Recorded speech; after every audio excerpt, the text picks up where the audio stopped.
If you've been going around the good old internet looking for the right podcast to fulfill your New York Yankees needs, well, I'll be the first to deliver the good news to you. You have found it. Here on Yapping Yankees with me, your host, Mike Scudiero, you and I will be discussing the latest news, takes, and talk throughout the entire Yankee universe. Oh, and there may be some ranting on my behalf. Yeah. Anyway, what do you say we get to it? Let's get to yapping! Hello there, my fellow Yankee fans, and welcome to episode 124 of the Yapping Yankees podcast, where we yap about the Yanks and nothing but those Yanks. As always, I am your host, Mike Scudiero, here on December 12th, 2021. Today's day, 11 of the lockout now? Yeah, 11. Since Thursday, so day 11. Wow. It's going by so slow. The winter meetings were supposed to be this past week. Of course, they were canceled because of the lockout, and things are still dead silent, obviously, since nothing can happen. I mean, you have the winter leagues going on, and the Yanks have guys like Hicks and Duhar, Albert Abreu, Luis Medina, and others taking part in it, which is cool. Few guys usually do that each offseason. And the Rule 5 minor league draft happened too, for those who are into that. The Yanks picked up right-handed pitcher Steven Jennings from Pittsburgh in high A ball, and right-handed pitcher Manny Ramirez from Houston's low A roster. Not to be confused with the Manny Ramirez we all know, obviously. And they also re-signed Rob Brantley to a minor league deal for catching depth down in AAA. He was basically the Yankees' third-string catcher in 2021, if you remember. And I saw some people ask how this could happen during the lockout since nothing's supposed to be happening. So, just to clear up any confusion, it was a minor league deal. Not on the 40-man or 25-man rosters. And the minors aren't a part of MLB or the MLB Players Association. So, a minor league signing for depth down in AAA, for instance, like this one, at least for now, can happen. So, just clearing that up for those who are confused about that. But outside of that, guys, like I said, just as dead silent as we all expected. And I hate it. Very, very much. But, by the way, just letting you know, gonna acknowledge the elephant in the room here. You regulars may have already noticed, but my voice sounds like crap. Some of you may disagree if you can't really tell a difference, but I know when my voice sounds like crap. It's a bit raspy, it's lower, it's nasally, what have you. I'm just letting you know that I am under the weather. I feel like crap today, so I just wanted to address that in case you guys have already asked yourself, what the hell's wrong with Mike and why does he sound like he's half dead? But anyways, guys, that's why I sound like that. I'm feeling like crap today. But since nothing besides those two minor things, pun intended, happened this past week, we're going to jump right to our social media segment for this week since there really wasn't any news in Yankee land besides those two other things. Like I said, there was no news at all because of the lockout. And for this week, I'm doing something that I haven't done in months now, I think. It's definitely been months. I decided, as you can tell from today's title, that I'd do a Q&A with you. And it's always fun when we do that. So definitely a shorter episode today, most likely, especially because I feel like crap. I just want to go rest. But still ought to be fun as always. I'll answer as many Yankee questions as I can from you beautiful people out there. Probably going to answer around 10 on Twitter and then a couple on Instagram. And we'll have ourselves a nice, fun, shorter, but awesome episode nonetheless. Q&A themed episode, nice, quick, and to the point. But first off, though, before we go to the social media segment, before we start our Q&A on Twitter and Instagram, just a quick reminder to follow Ball9's website, ball9.com, and follow them on all social medias at Ball9. And obviously, guys, be sure to also follow yours truly on all social medias. Follow my Facebook fan page at Mike Scudiero NY. Twitter is at Mike Scudiero, and Instagram is Mike Scuds 97, and please also don't forget to subscribe to Yapping Yankees on all 4 of the platforms it's available on, my friends. That's YouTube, Apple, Spotify, and SoundCloud. Leave a like below on YouTube if you're listening on there, and leave a review on all the others. Just show your love like you do such a great job at doing every single week, my friends. But without further ado, let's head right into our Q&A for today with this Q&A themed Yapping Yankees Lockout episode. Because whether there be nothing at all going on in the baseball world, or if I'm under the weather, or both, like today, I'm still here giving you your content. So let's get going with that content. What do you say? And I expect to hear a lot of questions like, oh, when do you think the lockout's going to end? Just a lot of lockout questions. First up here on Twitter, we've got Rob at Laker477. And Rob says, Mike, do you think the Yankees will make a big signing or trade when the lockout ends? And if so, what player or players do you see being involved? Well, I'm going to go with the main two that I've thought would happen right after the lockout for a while now. And I'm going to go with their two biggest priorities, being shortstop and first base.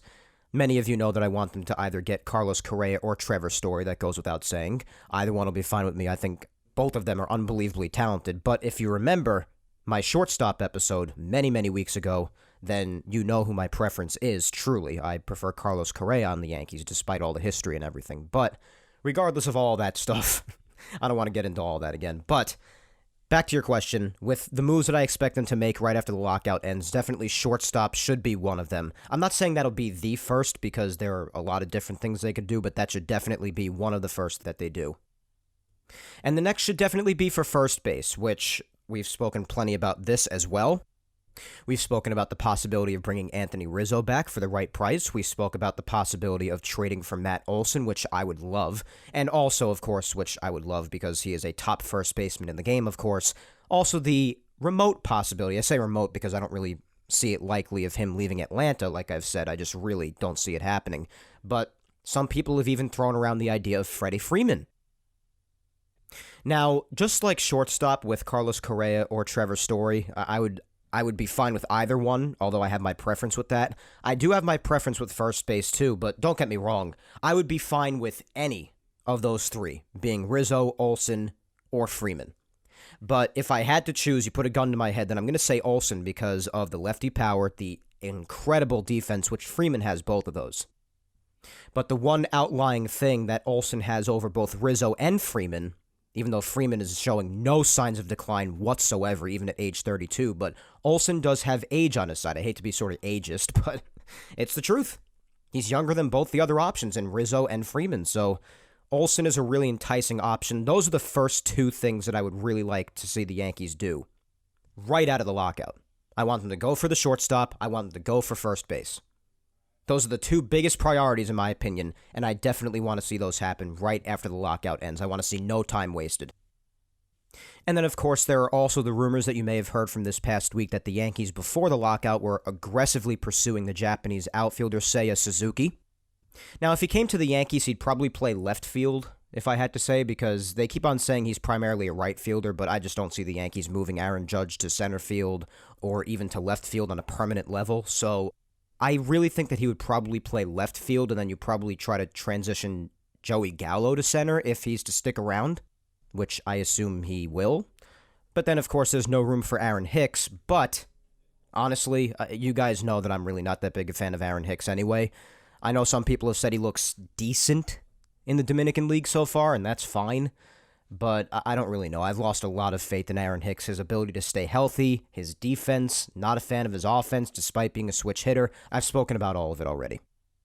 But yeah, these are some of the moves that we could see the Yankees make right out of the jump. I mean, if they were this aggressive towards Seiya Suzuki in Japan, I mean, there's always the risk about how these guys' playing skills will translate coming over to Major League Baseball from Japan or South Korea or where have you. But because of the rumors that they were aggressively pursuing him, I mean, on top of going after a shortstop and a first baseman, which are definitely, if you ask me, the two biggest positions of need for the Yankees, they definitely could end up going after Seiya Suzuki. So those are some moves that I think that could happen right after the lockout, Rob. That's just my opinion. Next, we have Spencer at Musician DMD, and Spencer says, "This is the fourth MLB stoppage I've had to endure. 1981, 1994, and 1985, which isn't well remembered because it only lasted 2 days and was remedied with league-wide doubleheaders. I've remarked that I fear this lockout will last a prolonged period. Spring training, April, May, the contentiousness of the 2020 negotiations are what fuel my fears. Some reputable people on Twitter say I shouldn't worry, but it gives little assurance. What duration do you project the lockout to last, and what makes you feel that way?" Well, that was actually what I mentioned last week, that could be the main thing that makes a lot of people afraid that this could last a really long time. How things went when they were trying to figure out a way to play amidst the pandemic last year. And it was very public. It was very ugly, the negotiations, air quotes around negotiations, more like battles between the owners and the Players Association. It was ugly. It was a mess. It was a public mess. It was a PR disaster. It was everything. It was awful. And when people look back on that, and they look at today during the lockout when nothing can happen now, which is not good for the sport. I mean, if you had to pick a time for it to happen, then this is a good time during the off season when there's no baseball being played. But no lockout is good for any sport. No work stoppage is good for any sport. But everything that happened last year definitely doesn't do anything or shouldn't do anything to ease anyone's nerves for sure. I just find it hard to believe that they let it interfere with any 2022 baseball. So I say they get it done before spring training is supposed to happen, but I don't think they get it done until like some point maybe in late January at least. I see it going for a little while longer. Now, there really aren't any reports out there as of the last week or week and a half or so about what's going on in the negotiations, and that's either a good thing, like they're getting things done and it's just not public, or it's a really bad thing that truly just nothing is happening and negotiations are going nowhere. We don't know what that means, and that makes a lot of people uneasy, including myself a little bit. We just don't know what's going on. I mean, I would rather it be totally silent than have it be the ugly media disaster that it was last year when they were trying to figure out how to play amidst the pandemic with the shortened season. But I guess that's my thoughts on it. I mean, yeah, you've had to see a lot more work stoppages. This is the first one I've witnessed because, of course, the last one was 94, 95, and that was a couple of years before I was even born. So, obviously, the ones before that, like 72, 81, 85, also, I didn't see any of those. So, this is my first work stoppage that I'm witnessing, and it sucks. I hate when there's nothing that could happen, even if it's in the off-season. I just hate when nothing can happen, whether it be actual moves itself or even discussion of moves. Like even when Brian Cashman spoke to the media, they asked him about how aggressively they pursued Seiya Suzuki. And he basically had to dodge the question because that kind of discussion just isn't even allowed right now. It's crazy. It sucks.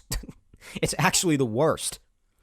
So, yeah, obviously for the sport's sake, I hope it doesn't go on for too much longer, and if it's to interfere with any baseball next year, that would be a catastrophe for the sport. A catastrophe. That's the main thing you want to avoid. Even if this lasts decently, like into the month of January, like I just said before, like I predict maybe at least until the middle or the end of January.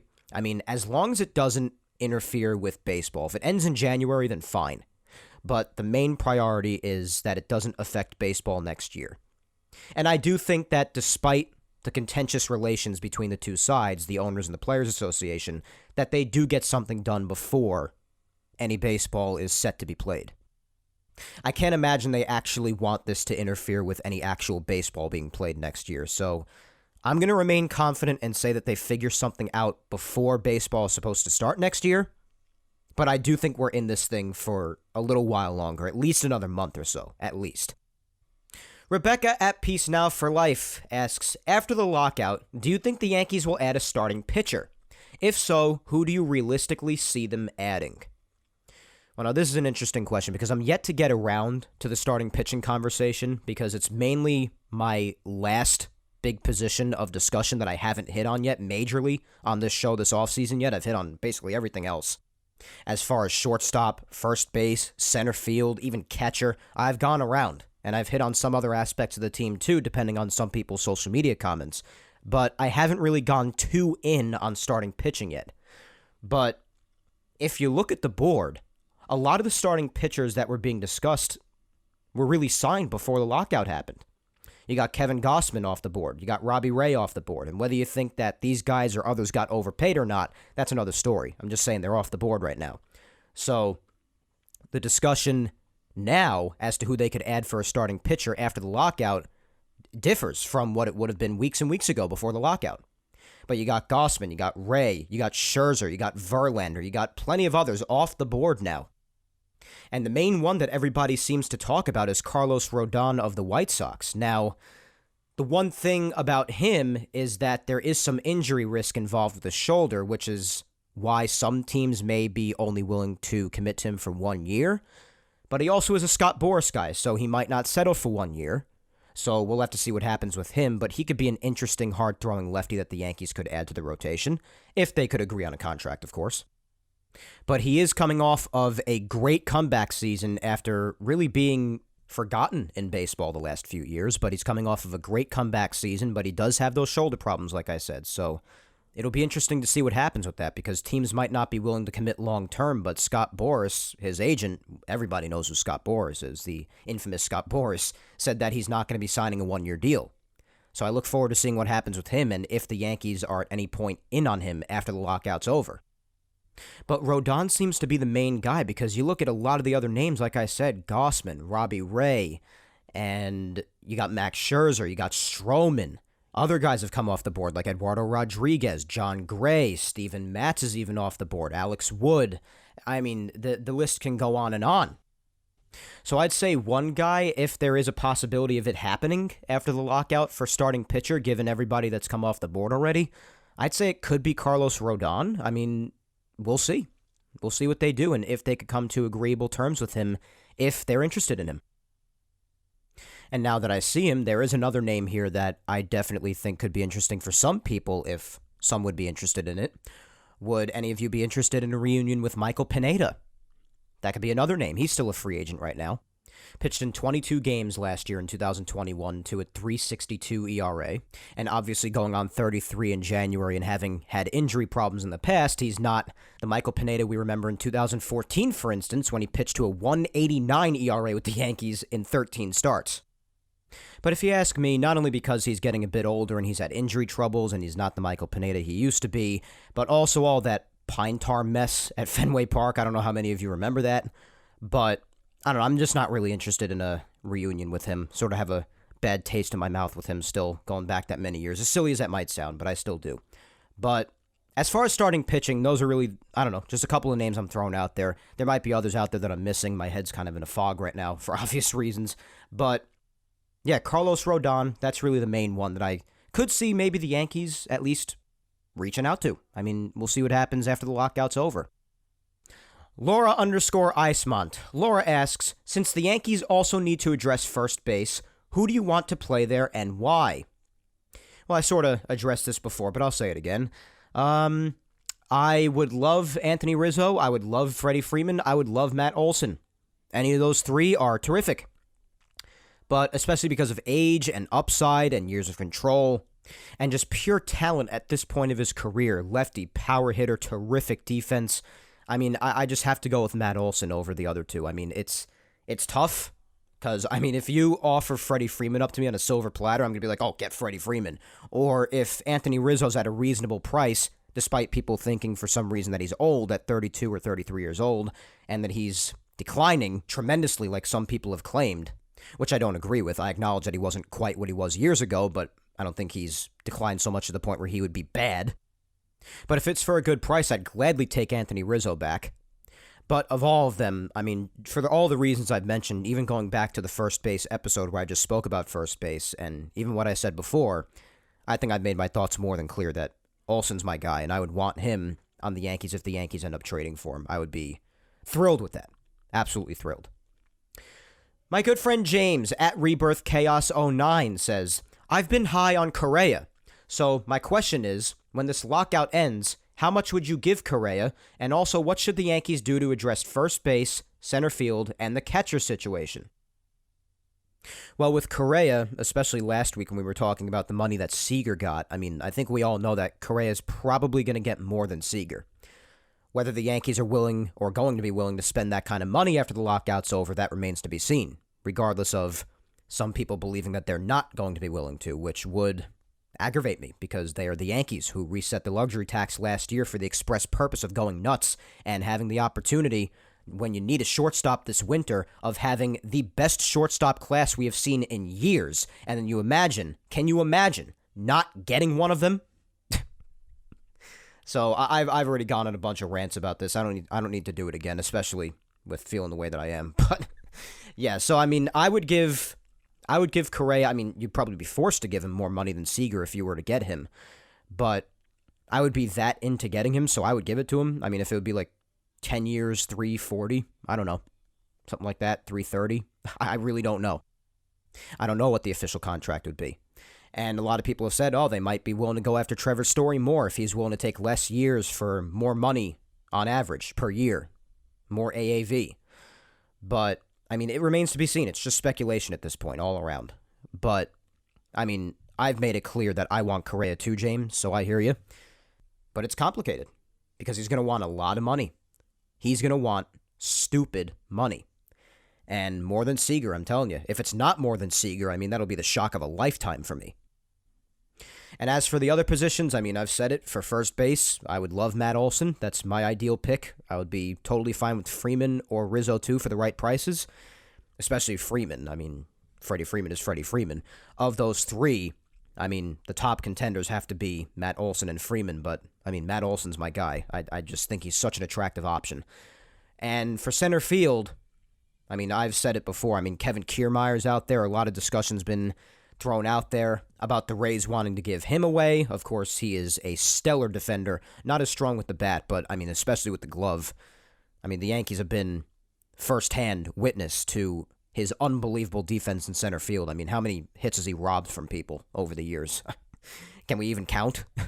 Probably not. But you'd have to trade for Kiermaier, by the way, and for center field, I mean, especially with Seiya Suzuki coming in on the discussion now, with the Yankees apparently aggressively pursuing him before the lockout, that's another potential option to maybe put him in left field, and then you transition either Judge or Gallo to center. I think it's more likely to have Gallo. I just don't see the Yankees moving Judge to center permanently. I just think that right field is his position.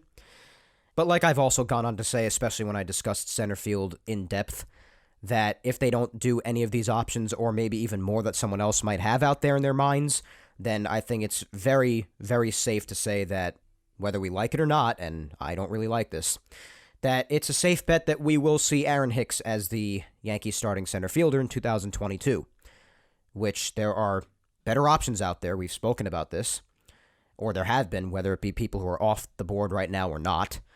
But I think it's a very safe bet that Aaron Hicks is the starting center fielder, as much as I don't like that. Not a fan of his defense the last couple of years, when he has played, which hasn't been very often at all. Not a fan of his bat, doesn't play very much, he's always hurt. I've spoken about this, but I think it's a safe bet with that. And I also think it's a safe bet at this point, especially after guys like Jacob Stallings and others came off the board for catcher, and after they tendered Gary Sanchez a contract, that I think it's safe to say that we're at least going to see Gary be the starting catcher to start the year, at least in 2022. And I still feel that way. So that's what I feel will happen. I mean, I've said my preferences. I would have really liked for the Yankees to pick up a Stallings for catcher. It would be awesome if they pick up a Seiya Suzuki to rearrange the outfield like that, if it'll help. And for first base and for shortstop, I've made my intentions on those very clear as well. So I hope that answers your question, James. It was a loaded question. At John 12300 says, do you think if the Mets sign Showalter as manager, it puts that much more pressure on Cashman to make significant moves? Cashman's worst nightmare is Buck shining as manager and Boone failing again. I don't really know if Cashman's too concerned about what happens across town. I don't really think we've seen any indication that that really concerns him all that much, so I don't really think that that's his worst nightmare by any means, nor should it really be. I mean, if you're going to ask me which managerial candidate I like better, I'm going to pick Buck Showalter over Aaron Boone personally. But I don't really think that the Mets signing Buck Showalter to be their manager really should dictate the Yankees making any of their moves that need to be made. I think that they should make those moves regardless of what the Mets do, because they're moves that need to be made in order to be successful next year, in my opinion. They shouldn't go out there and sign Correa or trade for Olson or get Seiya Suzuki or add a starting pitcher just because the Mets signed Buck Showalter to be their manager. They should do that because of their desire to improve the team. That's why they should do it. So I don't really see the correlation in your comment, but I guess those are my thoughts on that. At Sean99660764 says, would Tanaka return? Well, now you see, a lot of people were talking about that, and I was going to include Tanaka in the discussion, actually, and I probably should have mentioned this earlier, but I'm actually glad I saved it for this so I didn't already answer this question. But Tanaka actually already recently, especially amidst the lockout, because he didn't really have any other choice, because nothing can happen in Major League Baseball right now, but he actually opted back in with Japan. He had an opt-out option after the first year of the 2-year contract he signed last offseason with the Golden Eagles in Japan, and now, especially amidst the lockout, he chose to return to Japan for another season. So Tanaka is not coming back, at least not this offseason. I mean, a reunion in the future, it's been spoken about this winter before the lockout came around. It could continue to be spoken about in the future, but as of right now, for this winter, I hate to break it to you Tanaka fans, but he ain't coming back. At least not for right now, not for this winter. All right, let's do maybe like 3 or 4 more. Up next, we have at SportsD247-33772, and they say if Correa or Story don't come, and also no Olsen or Manaea, and only small moves are made, will the 2022 Yankees make an ALCS? Why an ALCS? That's random. But no, I mean, there's really no reason to believe that they will. I mean, without any of those names for 2021, despite all the crap that happened throughout the season, of course, but I mean, they couldn't make it past the wild card this past year. So what makes you think without those necessary moves being made that they could make it to the ALCS? So no, my answer to that question is definitely no. They won't make the ALCS. I think these are vital moves that need to be made, especially either Correa or Story and Olsen for shortstop and first. And Manaea, actually, that is a starting pitcher that I forgot. I knew I was forgetting somebody. But they would have to acquire him via trade through Oakland like they would for Matt Olson. But Manaea would definitely be a great addition to the rotation as well. So, and I would love if the Yankees could somehow pair them together and get them both in a big trade, but that would require even more pieces moving over than it would for just Olsen, which would garner many pieces in himself, let alone if Manaea was thrown in, because Manaea is a solid starting option. But also, as they do every couple of years, I feel like Oakland is sort of doing a fire sale. So, or at least that's what's been claimed, so we'll see what they end up doing after the lockout, and if they might be even willing to take a bit less in a trade with the Yankees, which, I mean, we also know that no teams usually tend to do the Yankees any favors in trades, but you never know. You never know. Circumstances are as different as they've ever been, especially with this lockout, so we'll just have to wait and see. But yeah, if they only make small moves, will they make the ALCS? No, I don't really have any reason to believe that they would. Next up here on Twitter, we've got at Andrew Caruso77, and Andrew asks, what's your reaction to the results of the Hall's Veterans Committee vote with last Sunday? And do you think Bonds, Clemens, Schilling, A-Rod, and or Ortiz will join them? Yeah, I thought they were pretty good choices for the Hall's Veterans Committee, and I was especially happy to see that Buck O'Neil was finally voted in. I mean, it's a shame that it had to happen so many years after he passed away. He deserved the honor so many years ago, but I was especially happy to see that happen at all for him and his family and everybody in his circle. It's just a well-deserved honor that should have been done a long time ago. I mean, better late than never, but it should have happened a long time ago. But I was especially happy to see that with Buck O'Neil. I also thought Hodges was way overdue. Gil Hodges, that's definitely a worthy honor. Very happy to see Cott, Oliva, and the rest as well. Definitely Minoso, too. I mean, they were all overdue. All of them. And when it comes to Bonds, Clemens, Schilling, A-Rod, and Ortiz, basically anybody who took steroids or failed a drug test or whatever it may be, I mean, I think it's a possibility that Bonds gets in. And if Bonds does get in, or any of the steroid guys get in for that matter, then, I mean, at that point, then what reason do you have to keep the rest of them out of there? If you're going to let Bonds in, or you're going to let A-Rod in, or you're going to let Ortiz in, what reason do you have to keep the others out of the Hall of Fame? You got to let them all in at that point. But the voters have problems of their own because, I mean, we've seen for many, many years now these members of the BBWAA who have the privilege to vote for the Hall of Fame, I mean, turning in these empty ballots or not using all their votes. It's a disgrace. So, I mean, I find that to be a bigger issue than the steroid guys. I mean, I know the steroid guys is a really hot topic, and it'll be even hotter if Barry Bonds misses on his last ballot and whatnot with the other guys, too, if they miss out again. But I think it's a much bigger problem that you have as many voters as you do just proudly proudly flaunting it on social media too, so many of them, just not using all their votes or turning in an empty ballot, when there are so many people out there, whether it be casual fans or maybe other writers who don't have the privilege to vote. I mean, you have so many people out there who would love to vote, and you have so many voters out there who just don't take advantage of their voting privilege. And I've spoken about how much that infuriates me on this show before, and it still does. It still really does. I think that's a bigger problem with the Hall of Fame than anything. I've said that many, many times. But as far as my thoughts on the Hall's Veterans Committee vote, I mean, especially with Buck O'Neil, yeah, that's my reaction to that. I'm glad to finally see that happen. And I think of the steroid guys, like I said, if any of them are going to get in, I guess I see Bonds. But after only receiving 61.8% of the vote last year, and this is his final appearance this year on the ballot, I don't even see that happening. So I guess the answer to that is no right now to any of the steroid guys. But whether A-Rod or any of the rest of them get in the future, I mean, that's up to everybody's opinion. I don't see it happening, at least for a very long time. Do I see it happening at some point? Yeah, maybe at some point. But definitely not this year with Bonds or anybody. I'd be shocked if it happened with any of them this year. And speaking of Hall of Fame voting habits that tick me off, by the way, how about the guys who choose to vote for one steroid guy and then choose not to vote for a steroid guy who had better numbers than the one they voted for? Like, you're going to vote for A-Rod maybe, but then you don't vote for Barry Bonds. What sense does that make? I mean, I'm just being honest. I mean, it's just the voting habits in the Hall of Fame are so bizarre amongst the voters, and they need to be corrected, like, immediately, because it's a real problem. It really is.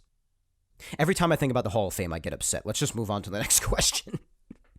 All right, let's do one or two more. Let's see who else. We have at Burrow Dweller 73, and they say, which change do you think they should make at Yankee Stadium? Doing away with the whistle when an opposing player strikes out, or playing it when a Yankee strikes out as well? Well, I definitely wouldn't play it when a Yankee strikes out. I mean, then you're kind of trolling your own team then. I mean, it really doesn't make sense to do that in the home stadium. But I think it's just some fun sort of trolling that most ballparks, if not all of them, have for whenever the opposing team strikes out. And I don't know, I think the whistle, the P.C. Richard and Son whistle at Yankee Stadium's perfectly harmless. I don't know. I haven't really heard through the years of any players being offended by it. I don't really know how you could be offended by a whistle. But yeah, I think it's just healthy, fun trolling to have that sort of a thing in a ballpark for whenever the opposing players strike out. I mean, I don't personally care about other ballparks having that same sort of thing when the Yankees go there, for instance, like when they go to Fenway Park. Even Fenway has that weird-sounding sound effect for whenever an opposing player strikes out. I don't really mind that. I think it's fun, healthy trolling. I don't know. That's just me personally, but I don't think they should make any changes like that. I think it's fine as it is, personally. All right, let's do one more here on Twitter, and then I'll do, I don't know, maybe like a few over on Instagram, and then we'll wrap up for today. Let's finish off with at I am a Yanks fan here on Twitter. Pretty straightforward Twitter handle. And they ask, who are some free agents you think the Yanks should sign? Well, the main one, like I've said, is Carlos Correa or Trevor Story. For shortstop, that's the main thing. For first base, it depends who you want, but if the Yankees end up going after Rizzo or Freeman, then that'll be a free agent signing or free agent signings. But if you want Olsen, then that'll be via trade. And for center field, I mean, if they end up rearranging the outfield after acquiring Seiya Suzuki, then that's another potential free agent. But yeah, those are the main ones that I've mentioned. Or for starting pitching, like I mentioned before, you got Carlos Rodon too out there. So like I mentioned, there have been a few, but I guess that answers that question. But I want to thank each and every one of you who left a question over on Twitter. There were plenty that I didn't get to as usual, and I apologize for that as always. But your interactions, as always, are appreciated to the ends of the earth. Love you guys so much. Thank you. You know that. But let's head on over to Instagram and read some questions out over there. Let's see what some Instagrammers had as far as Yankees or baseball questions for me in this question and answer for this week's episode. First up, here on Instagram, we've got @official52011, and they ask, when the lockout ends, do you think the Yankees will make a move? If yes, how many moves will they make? They better make a move. They better make a move. That's my answer to that. And how many? I mean, it better be for a shortstop first. If they end up acquiring, say, a Suzuki, then that's great. But they had better make moves. I would say that they better make at least maybe 3 or 4 moves at the very least, bare minimum. They have to. But they sure as hell better make moves, that's for sure. I think we all feel that way. All right, you know what? Let's just finish up with these final two, the usual final two on Instagram. First up being my girlfriend, Vic Salimo. And then we'll put a bow on this episode for today. But Vic's question is, before the lockout, we were talking about how the Yankees were looking into Suzuki. If the Yanks were to get him, where would you place him, and how do you think he would benefit us? Well, yeah, his name started to circle around the time of the lockout, you're right, but especially in this past week, it really started to be known how much teams like the Yankees and the Red Sox were really massively pursuing him prior to the lockout. Now, if the Yankees were to get him, I mean, I already said, I think most likely he'll play left. It would be, obviously, the easiest to just place him in center field, but I see him more as a corner outfielder, and you're not going to move Aaron Judge permanently from right field. As I've said, I'd be shocked if the Yankees do that. But, so with that being said, I'd put him in left field, and then if Gallo comes back, which I expect him to, then I guess groom him to be your center fielder. And then I guess you have Aaron Hicks as your fourth outfielder, I suppose, if he's to stay healthy. But as far as how he would benefit the Yankees, I mean, he would massively benefit them. I mean, not only is he pretty good defensively out in the outfield, he does have some infield experience, but I would primarily expect him to play the outfield. You're probably almost never, if ever at all, going to see him play the infield with the Yankees, but you're mainly going to see him in the outfield. And especially at the plate, I mean, again, like I said before, when it comes to every player coming over from Japan, China, Korea, no matter where it is, you've got to be a little skeptical about how their numbers will translate from their home countries to Major League Baseball. And especially offensively, the last few years, a great many of the players who have come overseas have struggled to really find any sort of offensive rhythm in the majors. So that makes some people skeptical about paying these guys these contracts sometimes, even if it is only for a few years, maybe for like $10 million a year like Suzuki would probably be, somewhere around that. But I mean, he's coming off of a terrific season in Japan. I mean, he just hit 317, 38 home runs, 88 RBIs. He has a lot of power. And for those who like players who don't strike out a lot, well, this guy's probably your guy, because in 439 at-bats last year, he only struck out 89 times. So he doesn't strike out a lot. And even his on-base percentage last year, listen to this, 433, a 636 slugging, adding up to an OPS of over 1,069. Not to mention, he's only 27 years old. And although these guys are never guarantees, as I've said, I think he would be a really cool addition to the team. And the expected number I've heard floated around for his money is maybe somewhere around like 5-ish years, somewhere in like the $50 to $60 million range. And if that could work out, I mean, maybe you give it a shot. Because I think that could actually work out pretty good for the outfield. I think it's worth the risk when looking for better options than Aaron Hicks, which I think there were better options out there, whether it be guys who have since come off the board like Chris Taylor, like I've said, or maybe even a Starling Marte. And I think guys who could still be out there, like Suzuki, for instance, coming from Japan, even though it is a risk because you don't know how it's going to translate from Japan to Major League Baseball, I think it could be a risk worth investing in. But yeah, I'm glad a few people mentioned him in this Q&A because he was a big point of discussion throughout the baseball community this past week when it came out that the Yankees and Red Sox and others were really aggressively pursuing him before the lockout, and I wanted to talk about him this week, even though there wasn't really a main subject matter to discuss because there was nothing that happened this past week because of the lockout. But I'm glad that in the Q&A, people brought him up so I could talk about him a bit because, I mean, this kid looks promising. You never know how it's going to translate, but he looks promising, and he may be worth investing in. So that's how I think he would benefit the Yankees. I think they would stick him in left field, like I said. I mean, how they choose to rearrange the outfield, that's still a mystery. I've said what I think they'll do. I could be wrong. We'll see if they even do get him. But if his skills do translate well to the major leagues, then given his numbers in Japan, this kid's going to be fun to watch. And lastly for today, as always, last but certainly not least, is my amazing mother, Julia Gina Scudiero. And my mom says, so is there a normal wait time for how long this lockout in baseball could go on? Why do these things exist? It feels like baseball ended a year ago. It makes it worse knowing that nothing is going on or can happen. I hope that this ends soon. No, there really is no standard time. It's until they agree on a new collective bargaining agreement. That's all it is. They have to agree on a bunch of different things. Service time, luxury tax threshold, if they want to change the playoff format or bring in the universal DH or change anything else having to do with the sport itself. I've even heard some people talk about them thinking about rearranging the divisions and going back to just 2 divisions in each league. There's just a bunch of crap that they have to decide on. It's just so much. And given the contentious relationships like we've spoken so much about, and especially for those who remember them last year when it was very public and very ugly, then you know that this could take a while. So, Mom, I, like you, hope that it doesn't last much longer at all. We all hope it doesn't. And the main priority is that it doesn't affect 2022 baseball. That's the main thing. But yeah, this lockout certainly does make time drag even more. It definitely does. It feels like baseball's been gone for an eternity. Yet it's only been gone for, 5 or 6 weeks. Probably the better part of 6 weeks. So, yeah, it stinks. It really, really stinks, but I too hope that it comes to an end soon. And I could definitely understand why it could be scary for people who either weren't alive like me since the last work stoppage, or just weren't even baseball fans at the time of the last one, because you haven't really experienced anything like this before in your time as a fan, like I haven't. Like I said, the last one that took place in '94, I wasn't even alive yet. So this is just as uncomfortable for me as it is for anyone else who hasn't experienced a baseball work stoppage of some kind through the years as of yet. And it sucks. It really does. I hate it. I hate it, hate it, hate it. But you know what I absolutely love? All of you.